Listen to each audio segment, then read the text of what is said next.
Hey folks, welcome back to another review with yours truly, Sam Healey. Today we're taking a look at this guy right here, Raise Your Goblets, a game of intrigue and poisoning your target and trying to get the most points by the end of the third round. And if you have, well, then you are victorious if you have survived. And so that is basically the gist of Raise Your Goblets from Cool Mini or Not.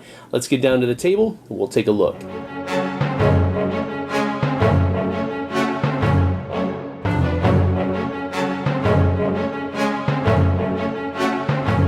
So in a game of Raise Your Goblets, basically each player is the representative of a different family that has been invited to a banquet, and these families don't necessarily like each other. Each player first picks a color that they're going to be, and then they're given a special character power that only they can do throughout the course of the game, and it depends on what it might be. For example, the juggler can, when she chooses the swap action, she can swap 2 times instead of just once, and so forth and so on. Just a whole bunch of different kinds of special actions that you can do.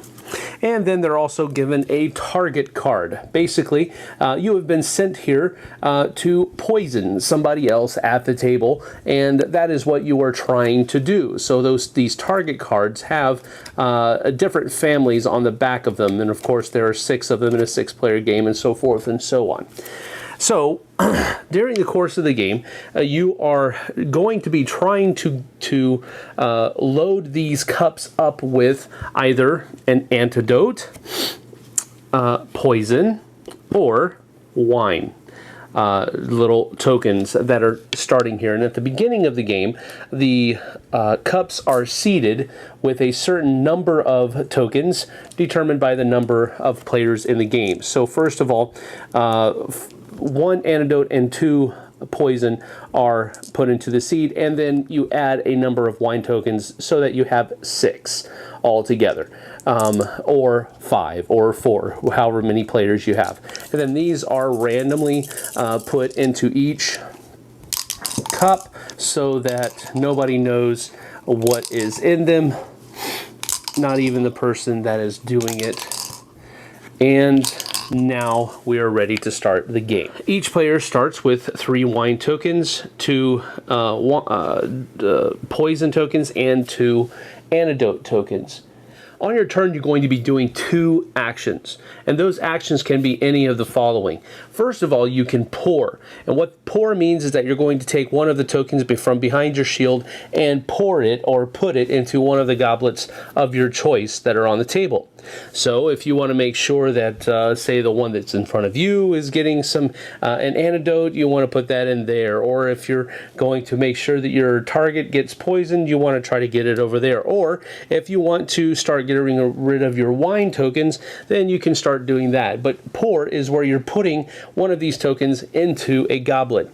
You can also peek, so you can choose to peek inside a cup and see what is in there so that you can know what's in that cup for future reference. There is a very heavy memory element to this game. You basically want to try to figure out at least 2 goblets and keep track of 2 goblets. A good goblet, that has enough antidote and wine in it to offset the poison, or a bad goblet where there's a lot of poison in there and it's definitely going to kill whoever drinks it. The next thing you can do is rotate the cups. So you can say you can rotate clockwise or counterclockwise. It doesn't matter, but simply rotating means that you're going to be doing something to this effect where everybody has now a different color goblet in front of them. It is worthy of note here that a person's goblet is always the one that is directly in front of them, irregardless of what the color is.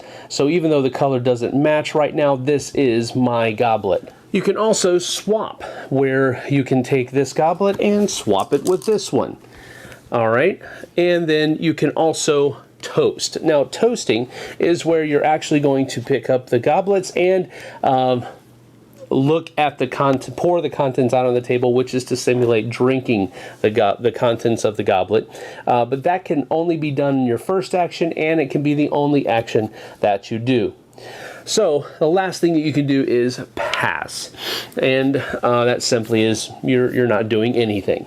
Now, you can do any two of those things. You can also do the same action twice. So if you wanted to peek into this goblet and then also peek into this goblet, that is absolutely okay. If you wanted to swap twice, you could do that. If you wanted to rotate twice, you could do that. Any combination of these actions, you get to do two of them. Now, the caveat being with the toast action is that, as I already stated, it has to be your first action and it can be your only action. But additionally, you cannot choose to toast until all three of your wine tokens have been placed into a cup. You don't have to place your wine or your antidote tokens, but you must get rid of these three before you can activate the toasting action. Once somebody declares a toast action, beginning with the player to the left of the person who called the toast, everybody gets to do one final action, either peeking, swapping, rotating, pouring. Any of those can be done, but you only get one final action. And then after everyone, including the person who toasted, takes that final action, everybody is going to drink the contents of their cup. And drinking is simply pouring them out onto the table and seeing what is there. For every antidote token, one poison token is negated, and as long as there are enough antidote tokens to negate all of your poison tokens, then you have survived this toast. But if you have more poison tokens than you do antidote tokens, these two are negated, of course, but you still have the one left. You have been poisoned, and you do not survive that round.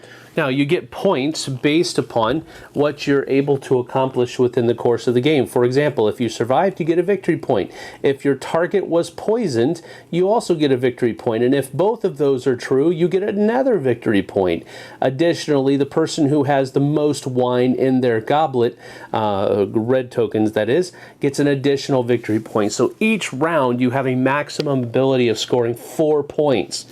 All right, so after everyone has done their drinking of the goblets, you will take amount of points that you got that round, and then you proceed to a second round. And then a third round is played, and at the end of that third round, whoever has the most points is the winner. So that is Raise Your Goblets. I was intrigued by this game because I'm usually not that big of a memory game type of person where you have to keep a lot of information tracked inside your head and it's moving around and changing and all this other kind of stuff. I really usually don't like those kinds of games. But with this one, you really only have to remember the contents of 2 goblets to really do well in the game. You do want to try to score a maximum of 4 points if at all possible, but 3 is really where you want to try to reach because that'll give you the good opportunity of winning there at the end of the game. You want to score at least 3 points during the course of the game, and that is you surviving and you getting your target to be poisoned at the same time. That'll amount to 3 points for you. So with the memory aspect, I was okay with it after having played it because you don't have to remember where everything is. You just have to remember 2 goblets and the contents of them so that you can try to make sure that you are safe and you can try to make sure that your target gets poisoned. The back and forth of the game is an interesting aspect as well. With 4 or 5 players, it's pretty simple to control where you have the stuff, but it's interesting with just 1 additional or 2 additional players. If you go up to a maximum of 6, oh man, it really becomes difficult to remember where everything is and making sure that you have enough turns and actions within those turns to keep everything straight and tracked inside your head. Because you don't know when people are pouring things into cups, you don't know if it's their wine, you don't know if it's their antidote or their poison, so somebody could be seeding a lot of a lot of wine tokens just so that they can call a toast quickly.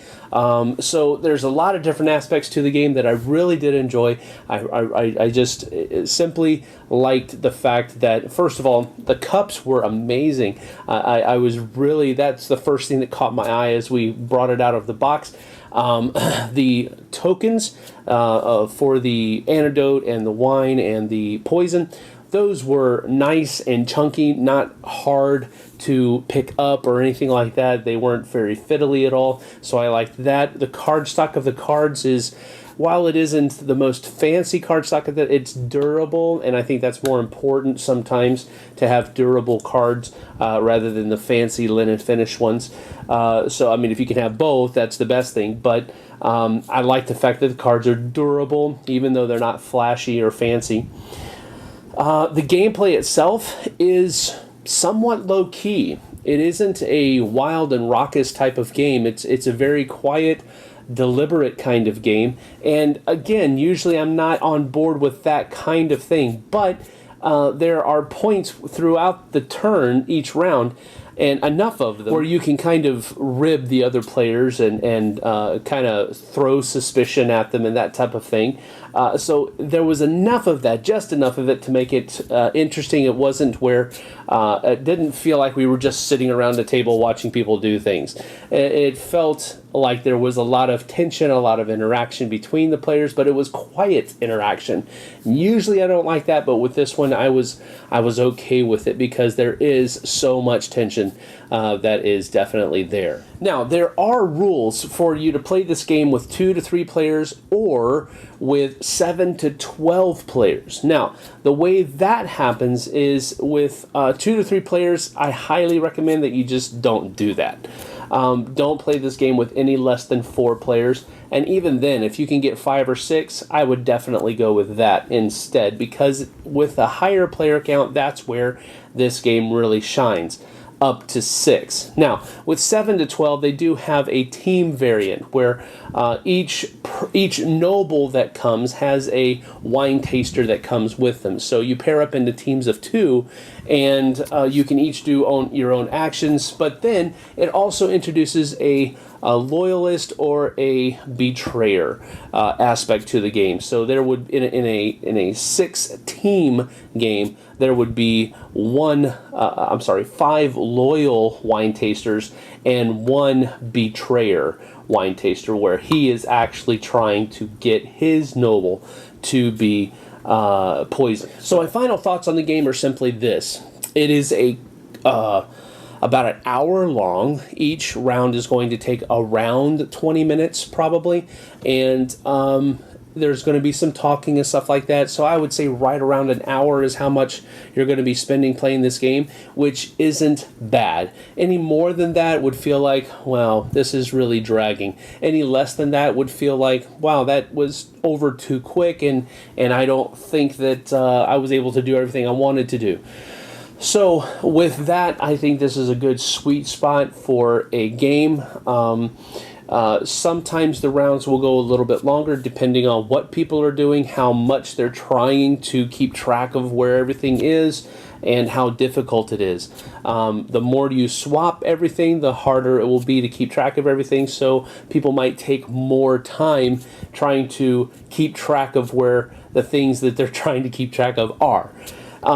So just realize that there's some flexibility there with each round.